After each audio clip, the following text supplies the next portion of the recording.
Okay, I want you to picture something for a second. It's October 1942.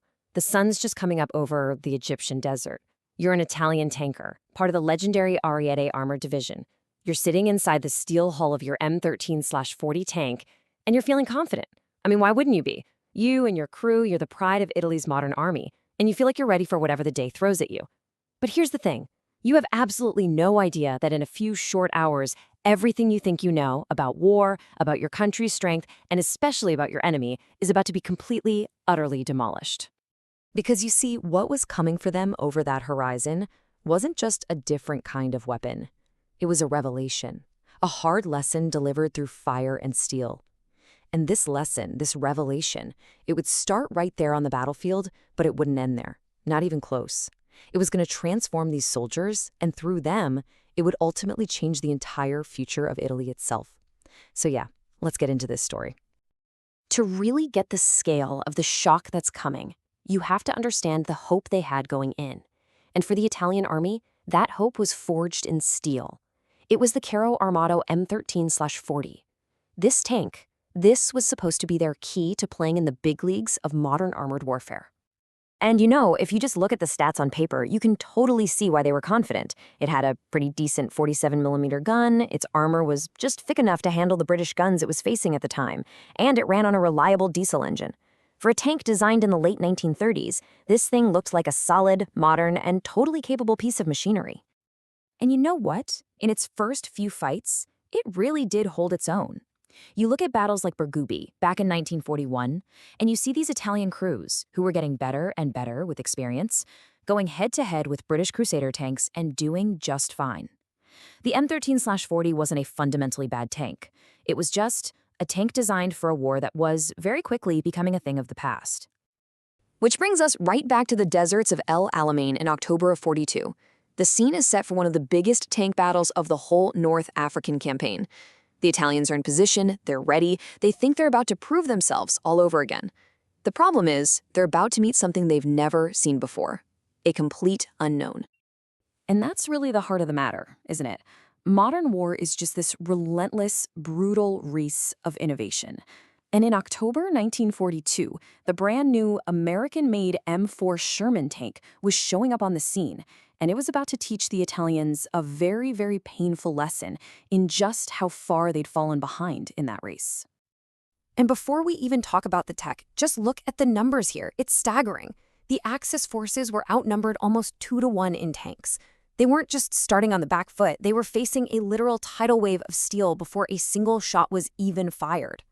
Now this is where the raw data just tells such a brutal story. The Sherman wasn't just a small step up, it was a generational leap. It was a whole different kind of animal.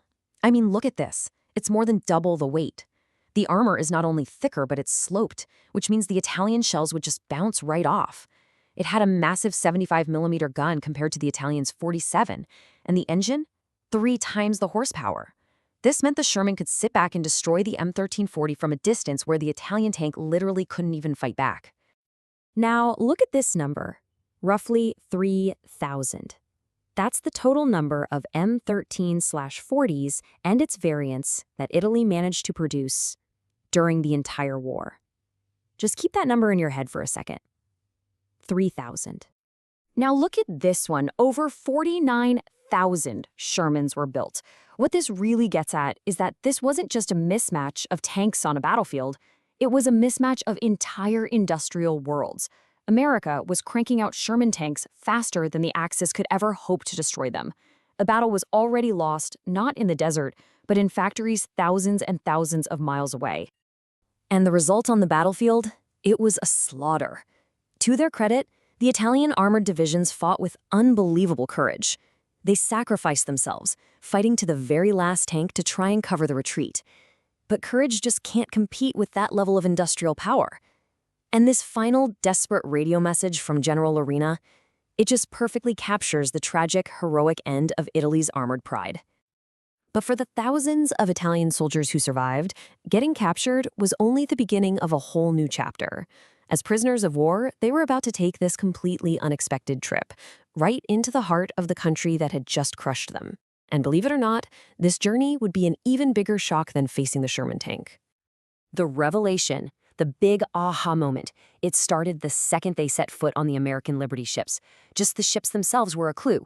These things are being mass-produced at an insane rate, like 3 ships a day.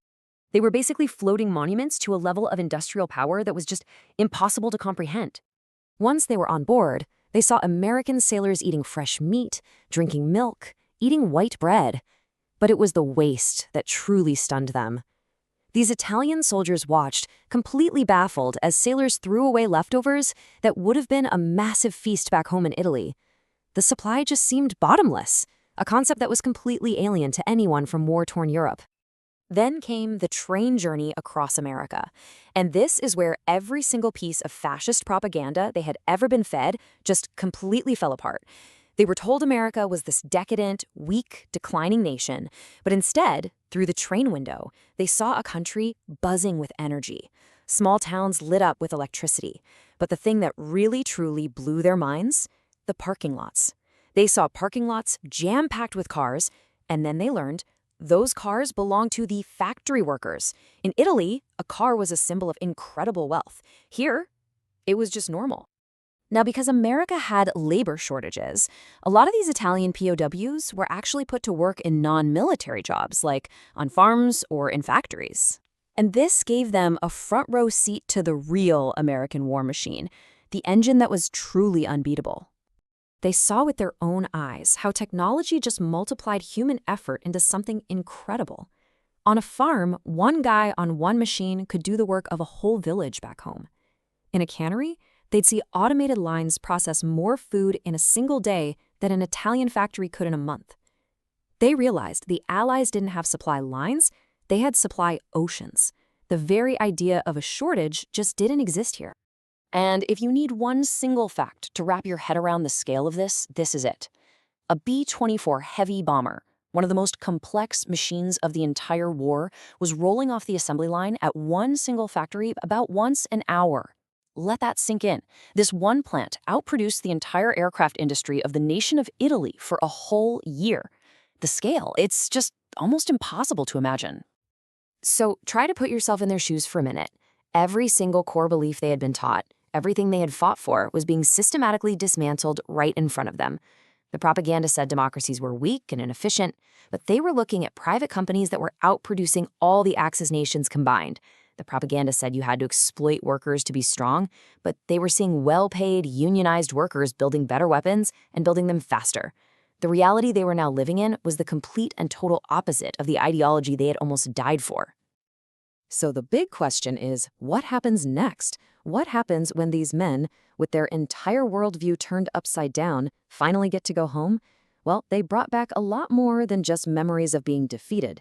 They carried with them an invisible but incredibly valuable toolkit for rebuilding their shattered nation. Think about it. They returned to a country that was in absolute ruins. But unlike almost everyone else there, they had seen another way. They understood modern industrial processes. They had seen a functioning democracy up close. And maybe most importantly, they now carried this deep belief that a nation's real strength doesn't come from control and conquest, but from the freedom and prosperity of its own people. And they immediately put that knowledge to work. These former soldiers, these former prisoners, they became these incredible agents of change, helping to rebuild Italy from the ground up. And that amazing post-war boom, the one we now call the Italian economic miracle, well, it was fueled, in a very real way, by the lessons these men learned in American prison camps. They helped turn a former enemy into one of America's strongest allies. And that right there is the ultimate takeaway from this whole incredible story. The Sherman tank, as powerful as it was really just a symptom. The real weapon, the thing that was truly unstoppable, was the system behind it. It was the free, democratic, industrial society that had the freedom and the power to imagine, to design, and then to mass-produce something like that on a scale the world had never even dreamed of. And that leaves us with a really powerful question for our own time, doesn't it? If a weapon like a tank is a direct reflection of the economic and political system that created it, then what do the defining technologies of our world today, everything from our smartphones to artificial intelligence, what do they tell us about our own societies? What values, what strengths, and maybe what hidden weaknesses are being built right into the things we create? It's definitely something to think about.